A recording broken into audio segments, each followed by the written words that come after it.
Hello friends, good morning Odisha. आज सकाळर बहुत गुड़े गुरुत्वपूर्ण खबर आसी जो खबर गुड़िक आपण मैंने जाना निहाती दरकार। तेबे आसतु जानिनेबा कौन से गुरुत्वपूर्ण खबर गुड़िक। तेबे ता पूर्व आपण को अनुरोध अटे जे जदि आपण को वीडियोटी भल लगे आपण लाइक करने सहित वीडियो को अधिक अधिक शेयर करेंगे। या सहित यह लेटेस्ट खबर सबको जानापी आम चैनल को सब्सक्राइब करूँ। तेबे आसतु आरंभ करबा आज खबर अभियान। प्रथम बड़ खबरटी हेउछि सेप्टेम्बर 1 तारिखर बदलिजिब एही सबु नियम लागू हेब नुआ नियम आपणक पकेट उपरे पड़िब सीधा प्रभाव। अगस्ट मास सरी सरी आसुची आउ दिन केईटा परे सेप्टेम्बर मास आरंभ हेब। सेप्टेम्बर रे आपणक अधिक टोल टैक्स देबाक पड़िब। पंजाब नेशनल बैंक ग्राहक जो माने सेमानकर केवाईसी करिनाहांती सेमानकर अकाउंट मैनेज करबा कष्टकर होइजिब। आसंतु जानिनेबा सेप्टेम्बर 1 तारिख 2022 ठारू केउ नियम सब परिवर्तन हेबाक जाउची। प्रथमटी हेउची गत किछि दिन हेब पंजाब नेशनल बैंक निजर ग्राहक मानकु केवाईसी अपडेट करबाकू कहूची। केवाईसी करिबार शेष तारिख हेउची अगस्ट 31 तारिख 2022। बैंक कहिछि जे जेउ ग्राहक माने अगस्ट 31 सुधा केवाईसी न करिवे सेप्टेम्बर 1 तारिखरु सेमानकर निजर अकाउंट व्यवहार करिबारे अनेक समस्यार सम्मुखीन हेबे। द्वितीयटी हेउछि Yamuna expressway industrial development authority निकटरे टोल टैक्स वृद्धि करबाकू निष्पत्ति नैथिला। सेप्टेम्बर 1 तारिखरु वर्धित टोल टैक्स लागू हेब। वर्तमान कार परि छोट जानर मालिक मानकु जमुना एक्सप्रेसवे दे यात्रा करिबा पई किलोमीटर पिछा 10 पैसा अधिक देबाक पड़िब। अन्य पक्षरे बड़ व्यावसायिक जानगुड़ी को किलोमीटर प्रति 52 पैसा अधिक टोल टैक्स देबाक पड़िब। तृतीयटी हेउछि सेप्टेम्बर 1 तारिखरु आपणकर बीमा पॉलिसीर प्रीमियम ह्रास हेब। एहार कारण हेउछि बीमा नियामक IRDAI द्वारा साधारण बीमा नियम रे परिवर्तन कराजिब। वर्तमान एजेंट 30 रु 35% बदल रे बीमा कमिशन उपरे मात्र 20% कमिशन पाइबे। एहा द्वारा लोकमानकर प्रीमियम ह्रास पाइब। चतुर्थटी हेउछि सेप्टेम्बर 1 तारिखरु उत्तर प्रदेशर गाजियाबाद रे घर एवं प्लॉट समेत समस्त संपत्ति किनिबा महंगा हेब। गाजियाबादर सर्किट हार वृद्धि करबाकू सरकार निष्पत्ति नैछंती। सर्कल हार 2 रु 4% वृद्धि करा जायछि। वर्धित सर्कल हार 1 सेप्टेम्बर 2022 ठारू लागू हेब। परवर्ती खबरटी हेउछि गणेश मूर्ति उच्चता को नहीं लागिला एभली कटकणा न मानिले गणिबे मोटा अंकर जोरिमाना। मूर्ति निर्माण में लगिला कटकणा। मंडप रे पूजा पाइबाकू रहितबा मूर्ति गुड़िकर उच्चता 20 फुट रहिब। मेढ़ सह मूर्तिर उच्चता 40 फुट करा जाई परिब। पूजा अनुष्ठान गुड़िक जेते दूर संभव छोट मूर्ति निर्माण करबा दिगरे पदक्षेप नेबे। मूर्ति गुड़िक परिवेश अनुकूल हेबार आवश्यकता रहिछि। पार्वण ऋतु आरंभ राज्य सरकार the Odisha prevention and control of water solution rules 2021 आधार में एभली कटकणा लगा जायछि। जदि कौनसी मूर्ति कारीगर किंबा पूजा कमिटी नियमर उल्लंघन करुथिबार नजर को आसे स्थानीय प्रशासन जोरिमाना आदाय करिपारिबे। पंचायत स्तर में रहिथिबा पूजा कमिटी को 3000, म्युनिसिपालिटी और NSC अंचल रहिथिबा पूजा कमिटी को 5000, महानगर निगम अंचल रहिथिबा पूजा कमिटी गुड़िक लगी 7000 टंका पर्यंत जोरिमाना होई पारे। स्थानीय प्रशासन बैंक ड्राफ्ट आकार में जोरिमाना आकार में यह आदाय करेंगे। परवर्ती खबरटी हेउछि सेप्टेम्बर मासरे 3टी लघुचाप रहिथिबा संभावना। सेप्टेम्बर में आसुची 3टी लघुचाप। सेप्टेम्बर मासरे 3टी लघुचाप सृष्टि हेबार संभावना रही। तेणु एथिपाई पाग अनुकूल रही। उत्तर पश्चिम बंगोपसागर में लघुचाप हेबार संभावना रही। एने वरिष्ठ पाणीपाग विज्ञानी जासन निकोलास पूर्वानुमान करिसेंती। तेबे एने भारतीय पाणीपाग केन्द्र पक्षरु कौनसी सूचना मिल पारि नाही।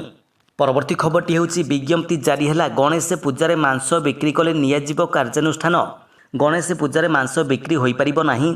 जदि किए बिक्री करिबो तेबे सेमानकर विरोध में कार्यानुष्ठान ग्रहण कराजिबो। पुलिस मध्य चढ़ाऊ करिबो। नियम उल्लंघनकारींकर दुकान को सील मध्य कराजिबो। बृहत बेंगालुरु महानगर पालिकी पक्षरु एभली निषेधादेश जारी करा जायछि। एने महानगर निगम पक्षरु विज्ञप्ति जारी करा जायछि। मुंबई भली बेंगालुरु रे मध्य गणेश पूजा बेस धूमधाम रे पालित होइताय। किंतु एही दिन मांस दुकान खोला जायतिबारु स्थाने स्थाने अप्रीतिकर परिस्थिति सृष्टि होइताय। तेणु बेंगालुरु महानगर निगम पक्षरु एभली निर्देशनामा जारी परे केतक महल एहाकु विरोध मध्य करा जायछि। परवर्ती खबरटी हेउछि एणिकी विदेश रास्ता उपरे भारतीयंकर राजनीति। सारा देश और विदेश में गोटे प्रकार ड्राइविंग लाइसेंस प्रदान कर व्यवस्था आरंभ होइछि। तेबे यह पूर्व सबु राज्यर ड्राइविंग लाइसेंस भिन्न रंगर रही। मात्र अंतर्जातीय ड्राइविंग अनुमति पाइबा पर भारत सरकार चलित मास 26 तारिखरु विधिवत भाव में एकक ड्राइविंग प्रमाणपत्र प्रचलन व्यवस्था आरंभ करिसेंती। आंतर्जातीय ड्राइविंग परमिट बा IDP प्रदान व्यवस्था को केंद्र सड़क परिवहन और राजमार्ग मंत्रालय पक्षरु सुगम करा जायछि। तबे एठारे जणाई दिया जाउछि जे भारत किछि मास तले आंतर्जातीय सड़क परिवहन चुक्ति 1994 अनुसार बुझामणा करिथिला। परवर्ती खबरटी हेउछि चाइनीज मोबाइल को नहीं केंद्रर स्पष्टीकरण। भारत में ब्यान हेब नहीं सस्ता चाइना फोन। ଭାରତରୁ ରପ୍ତାନି ବଢ଼ାଇବା ପାଇଁ ସରକାର ଚାଇନିଜ୍ ମୋବାଇଲ କମ୍ପାନୀଗୁଡ଼ିକୁ ନିର୍ଦ୍ଦେଶ ଦେଇଛନ୍ତି। ଅନ୍ୟ ପକ୍ଷରେ ଚୀନ କମ୍ପାନୀଗୁଡ଼ିକ ଦ୍ୱାରା ପ୍ରସ୍ତୁତ 12,000 ଟଙ୍କାରୁ କମ୍ ମୂଲ୍ୟର ହ୍ୟାଣ୍ଡସେଟ୍ଗୁଡ଼ିକୁ ବ୍ୟାନ୍ କରିବାର କୌଣସି ଯୋଜନା ନଥିବା କେନ୍ଦ୍ରମନ୍ତ୍ରୀ ରାଜୀବ ଚନ୍ଦ୍ରଶେଖର ସ୍ପଷ୍ଟ କରିଛନ୍ତି। ତେବେ ଇଲେକ୍ଟ୍ରୋନିକ୍ସ ଏବଂ ଆଇଟି ରାଷ୍ଟ୍ରମନ୍ତ୍ରୀ କହିଛନ୍ତି ଯେ ଦେଶର ଇଲେକ୍ଟ୍ରୋନିକ୍ସ ଇକୋସିଷ୍ଟମ ଭାରତୀୟ କମ୍ପାନୀଗୁଡ଼ିକର ପ୍ରମୁଖ ଭୂମିକା ରହିଛି, କିନ୍ତୁ ଏହାର ଅର୍ଥ ନୁହେଁ ଯେ ବିଦେଶୀ ବ୍ରାଣ୍ଡଗୁଡ଼ିକୁ ହଟାଇବା। ତେବେ ଏଠାରେ ସୂଚନାଯୋଗ୍ୟ ପୂର୍ବରୁ ଗଣମାଧ୍ୟମରେ ଏକ ରିପୋର୍ଟ ପ୍ରକାଶ ପାଇଥିଲା ଯେଉଁଥିରେ ଉଲ୍ଲେଖ କରାଯାଇଥିଲା ଯେ ସରକାର 12,000 ଟଙ୍କାରୁ କମ୍ ମୂଲ୍ୟର ଚାଇନା ହ୍ୟାଣ୍ଡସେଟ୍ ଉପରେ କଟକଣା ଲଗାଇବାକୁ ଯାଉଛନ୍ତି। ପରବର୍ତ୍ତୀ ଖବରଟି ହେଉଛି ଜିଓ ପକ୍ଷରୁ 5Gରେ 2 ଲକ୍ଷ କୋଟି ଟଙ୍କା ନିବେଶ କରାଯିବ। 2023 ଡିସେମ୍ବର ସୁଦ୍ଧା ସର୍ବଭାରତୀୟ ସ୍ତରରେ ପହଞ୍ଚିବ ସେବା। ରିଲାଏନ୍ସ ଜିଓ ପକ୍ଷରୁ 5G ନେଟୱାର୍କରେ 2 ଲକ୍ଷ କୋଟି ଟଙ୍କାର ପୁଞ୍ଜି ନିବେଶ କରାଯିବା ବିଷୟରେ ଘୋଷଣା କରାଯାଇଛି। ତେବେ ସେ କହିଛନ୍ତି ଏକ ସମ୍ପୂର୍ଣ୍ଣ ଭାରତୀୟ 5G ନେଟୱାର୍କ ବିକଶିତ କରିବା ଲାଗି ଆମେ ମୋଟ 2 ଲକ୍ଷ କୋଟି ଟଙ୍କାର ପୁଞ୍ଜି ନିବେଶ କରିବାକୁ ପ୍ରତିବଦ୍ଧ ରହିଛୁ। ଭାରତ ଭଳି ଏକ ବିଶାଳ ଦେଶ ପାଇଁ ଜିଓ ପକ୍ଷରୁ ସର୍ବକାଳୀନ ଦ୍ରୁତ ଗତିର ଓ ମହତ୍ୱାକାଂକ୍ଷୀ 5G ସେବା ଆରମ୍ଭ କରିବା ପାଇଁ ଯୋଜନା ପ୍ରସ୍ତୁତ କରାଯାଉଛି। ଆସନ୍ତା 2 ମାସ ଭିତରେ ଦୀପାବଳି ସୁଦ୍ଧା ଦେଶରେ ଦିଲ୍ଲୀ, ମୁମ୍ବାଇ, କୋଲକାତା ଓ ଚେନ୍ନାଇ ଭଳି ମେଟ୍ରୋ ସହର ସମେତ ଅନ୍ୟ ପ୍ରମୁଖ ସହରରେ ଜିଓ 5G ସେବା ଆରମ୍ଭ ହେବ।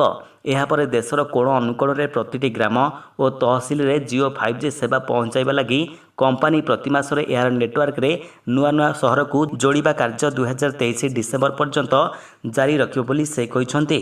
ପରବର୍ତ୍ତୀ ଖବରଟି ହେଉଛି ଚାଷୀଙ୍କୁ ମିଳିବ ବଡ଼ ଉପହାର। କେନ୍ଦ୍ର ସରକାର ଦେଉଛନ୍ତି 3 ଲକ୍ଷ ଟଙ୍କାର ଫାଇଦା। ଚାଷୀମାନଙ୍କର ପାଇଁ ଆସିଛି ବଡ଼ ଖୁସି ଖବର। ଯଦି ଆପଣ ଜଣେ ଚାଷୀ ଓ ପଶୁପାଳନ କରୁଛନ୍ତି ତେବେ କେନ୍ଦ୍ର ସରକାରଙ୍କ ପକ୍ଷରୁ ଆପଣଙ୍କୁ 3 ଲକ୍ଷ ଟଙ୍କା ଫାଇଦା ମିଳିବ।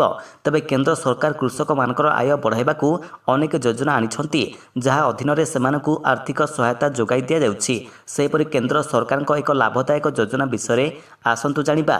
ପ୍ରଧାନମନ୍ତ୍ରୀ କିଷାନ ସମ୍ମାନ ନିଧି ଓ କିଷାନ କ୍ରେଡିଟ୍ କାର୍ଡ ବ୍ୟତୀତ ପଶୁପାଳନ କରୁଥିବା ଚାଷୀମାନଙ୍କୁ ସରକାର କ୍ରେଡିଟ୍ କାର୍ଡର ସୁବିଧା ପ୍ରଦାନ କରୁଛନ୍ତି। ଏହି କାର୍ଡର ନାମ ହେଉଛି ପଶୁ କିଷାନ କ୍ରେଡିଟ୍ କାର୍ଡ, ଯାହା ଅଧୀନରେ ଆପଣ 3 ଲକ୍ଷ ଟଙ୍କାର ଲାଭ ପାଇପାରିବେ। ପରବର୍ତ୍ତୀ ଖବରଟି ହେଉଛି 2 ମାସ ପରେ ଜେଲରୁ ମୁକୁଳିଲେ ବରିଷ୍ଠ ସାମ୍ବାଦିକ ଅର୍ଦ୍ଧେନ୍ଦୁ ଦାସ। ଜେଲରୁ ମୁକୁଳିଲେ ବରିଷ୍ଠ ସାମ୍ବାଦିକ ଅର୍ଦ୍ଧେନ୍ଦୁ ଦାସ। ପାଖାପାଖି 2 ମାସର ରହଣି ପରେ ଗତକାଲି ସେ ଝାରପଡ଼ା ଜେଲରୁ ମୁକୁଳିଛନ୍ତି। ଅର୍ଦ୍ଧେନ୍ଦୁଙ୍କୁ 2 ଦିନ ପୂର୍ବେ ହାଇକୋର୍ଟରୁ ଜାମିନ ମିଳିଥିଲା। କୁହାଯାଇଛି ଯେ ଦିଲ୍ଲୀର ଜଣେ ବ୍ୟବସାୟୀ ଅର୍ଦ୍ଧେନ୍ଦୁଙ୍କର ବିରୋଧରେ 1 କୋଟି ଟଙ୍କା ଠକେଇ ନେଇ ଇଓଡବ୍ଲ୍ୟୁରେ ଅଭିଯୋଗ କରିଥିଲେ। ଏହାପରେ ଅର୍ଦ୍ଧେନ୍ଦୁଙ୍କୁ ଗିରଫ କରାଯାଇଥିଲା। ଏହା ପୂର୍ବରୁ ଭୁବନେଶ୍ୱର ଜାଗମରାସ୍ଥିତ ଘରେ ଇଓଡବ୍ଲ୍ୟୁ ଚଢ଼ାଉ ମଧ୍ୟ କରିଥିଲେ। ଅଭିଯୋଗ ଅନୁସାରେ ଅର୍ଦ୍ଧେନ୍ଦୁଙ୍କୁ 2 ଥର ନୋଟିସ ପରେ ବି ସେ ହାଜର ହୋଇନଥିଲେ। ଏହାପରେ ତଦନ୍ତକାରୀ ଟିମ୍ ତାଙ୍କର ଘରେ ସର୍ଚ୍ଚ କରିଥିଲା। ଜୁନ୍ 30 ତାରିଖରେ ଇଓଡବ୍ଲ୍ୟୁ ଅର୍ଦ୍ଧେନ୍ଦୁଙ୍କୁ ଗିରଫ କରିଥିଲା। ଗିରଫ ପରେ ସେ ଝାରପଡ଼ା ଜେଲରେ ରହିଥିଲେ। ପରବର୍ତ୍ତୀ ଖବରଟି ହେଉଛି ଆସିଲା ଭଲ ଖବର। 2005 କୋଟିର 10ଟି ପ୍ରକଳ୍ପକୁ ମିଳିଲା ମଞ୍ଜୁରୀ। ସୃଷ୍ଟି ହେବ 3,554ଟି ନିଯୁକ୍ତି ସୁଯୋଗ। ଶିଳ୍ପାୟନ ମାଧ୍ୟମରେ ନୂତନ ନିଯୁକ୍ତି ତଥା ଅତିରିକ୍ତ ଜୀବିକା ନିର୍ବାହ ଦିଗରେ ଆଉ ଏକ ନିର୍ଦ୍ଦିଷ୍ଟ ପଦକ୍ଷେପରେ ଆଜି ମୁଖ୍ୟ ଶାସନ ସଚିବ ଶ୍ରୀ ସୁରେଶ ଚନ୍ଦ୍ର ମହାପାତ୍ରଙ୍କର ଅଧ୍ୟକ୍ଷତାରେ ଡିଜିଟାଲ ମୋଡରେ ରାଜ୍ୟସ୍ତରୀୟ ସିଙ୍ଗଲ ୱିଣ୍ଡୋ କ୍ଲିୟରାନ୍ସ ଅଥରିଟି ବୈଠକ ଅନୁଷ୍ଠିତ ହୋଇଛି। ଏଥିରେ ଗତକାଲି 10ଟି ପ୍ରକଳ୍ପକୁ ଅନୁମୋଦନ ପ୍ରଦାନ କରାଯାଇଛି। ଏହି ପ୍ରକଳ୍ପଗୁଡ଼ିକରେ ପାଖାପାଖି 2,005.99 କୋଟି ଟଙ୍କା ବିନିଯୋଗ ହେବ। ଏଥିରେ 3,554 ଜଣଙ୍କ ପାଇଁ ପ୍ରତ୍ୟକ୍ଷ ନିଯୁକ୍ତି ମିଳିବ। ଏହା ସହିତ ବହୁ ଲୋକଙ୍କୁ ପରୋକ୍ଷ ନିଯୁକ୍ତି ମିଳିପାରିବ ବୋଲି କୁହାଯାଉଛି। ପୁଞ୍ଜି ବିନିଯୋଗ ପ୍ରସ୍ତାବର ଆର୍ଥିକ ଏବଂ ବୈଷୟିକ ବିବରଣୀ ଉପସ୍ଥାପନା କରି ଶିଳ୍ପ ବିଭାଗର ପ୍ରମୁଖ ସଚିବ ହେମନ୍ତ ଶର୍ମା କହିଛନ୍ତି ଯେ ଅଧିକାଂଶ ପ୍ରକଳ୍ପ ଫାର୍ମାସ୍ୟୁଟିକାଲ, ଖାଦ୍ୟ ପ୍ରକ୍ରିୟାକରଣ, ପର୍ଯ୍ୟଟନ ଏବଂ ଭିତ୍ତିଭୂମି ଭଳି କ୍ଷେତ୍ରରେ ଅଧିକ ରହିଛି। ପରବର୍ତ୍ତୀ ଖବରଟି ହେଉଛି ବିଇଡି ନାମଲେଖା ପ୍ରକ୍ରିୟାରେ ଉଚ୍ଚଶିକ୍ଷା ବିଭାଗର ରହିଛି ଏହି ଅଜବ ନିୟମ। କ'ଣ ଆସନ୍ତୁ ଜାଣିନେବା। ବିଶ୍ୱବିଦ୍ୟାଳୟଗୁଡ଼ିକରେ ସେଲ୍ଫ ଫାଇନାନ୍ସିଂ ମୋଡରେ ବିଏଡ୍ ପାଠ୍ୟକ୍ରମରେ ନାମଲେଖା ପ୍ରକ୍ରିୟା ଆରମ୍ଭ ହୋଇଯାଇଛି। ରମାଦେବୀ ମହିଳା ବିଶ୍ୱବିଦ୍ୟାଳୟ କର୍ତ୍ତୃପକ୍ଷ ବିଜ୍ଞପ୍ତି ପ୍ରକାଶ କରିଛନ୍ତି। ଉତ୍କଳ ବିଶ୍ୱବିଦ୍ୟାଳୟ, ଫକୀରମୋହନ ବିଶ୍ୱବିଦ୍ୟାଳୟ ଓ ଏମ୍ଏସ୍ସିବି ବିଶ୍ୱବିଦ୍ୟାଳୟ କର୍ତ୍ତୃପକ୍ଷ ପ୍ରକ୍ରିୟା ଆରମ୍ଭ କରିବାକୁ ଯାଉଛନ୍ତି। ଗୋଟିଏ ପଟେ ସରକାରୀ କଲେଜରେ ବିଏଡ୍ ଆରମ୍ଭ ହୋଇପାରୁନଥିବା ବେଳେ ଅନ୍ୟପଟେ ସରକାରୀ ବିଶ୍ୱବିଦ୍ୟାଳୟରେ ସେଲ୍ଫ ଫାଇନାନ୍ସିଂ ମୋଡରେ ବିଏଡ୍ ଶିକ୍ଷା ଦିଆଯାଇ ଛାତ୍ରଛାତ୍ରୀଙ୍କୁ ଶୋଷଣ କରାଯାଉଛି।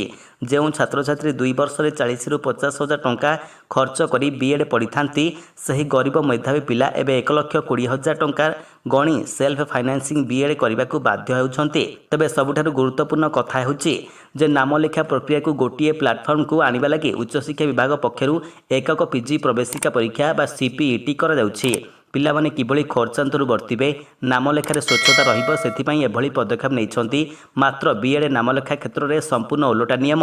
ଏବେ ମୁଖ୍ୟତଃ 3ଟି ସରକାରୀ ଅନୁଷ୍ଠାନ ଯଥା ଶିକ୍ଷକ ତାଲିମ ପ୍ରତିଷ୍ଠାନ, ସ୍ୱୟଂଶାସିତ ମହାବିଦ୍ୟାଳୟ ଓ ବିଶ୍ୱବିଦ୍ୟାଳୟରେ ବିଏଡ୍ରେ ଶିକ୍ଷା ପ୍ରଦାନ କରାଯାଉଛି। ଶିକ୍ଷକ ଶିକ୍ଷା ପ୍ରତିଷ୍ଠାନରେ ରେଗୁଲାର ମୋଡ଼ରେ କମ୍ ଖର୍ଚ୍ଚରେ ଶିକ୍ଷାଦାନ କରାଯାଉଥିବା ବେଳେ ସ୍ୱୟଂଶାସିତ ମହାବିଦ୍ୟାଳୟ ଓ ବିଶ୍ୱବିଦ୍ୟାଳୟଗୁଡ଼ିକରେ ସେଲ୍ଫ ଫାଇନାନ୍ସିଂ ମୋଡ଼ରେ ଶିକ୍ଷା ଦେଉଛନ୍ତି। ତେବେ ଏହିଭଳି ଲାଟେଷ୍ଟ ଖବର ସବୁକୁ ଆପଣ ଜାଣିବା ପାଇଁ ଆମର ଚ୍ୟାନେଲକୁ ସବସ୍କ୍ରାଇବ୍ କରିବା ସହିତ ଭିଡ଼ିଓକୁ ଅଧିକରୁ ଅଧିକ ସେୟାର କରନ୍ତୁ। ଧନ୍ୟବାଦ।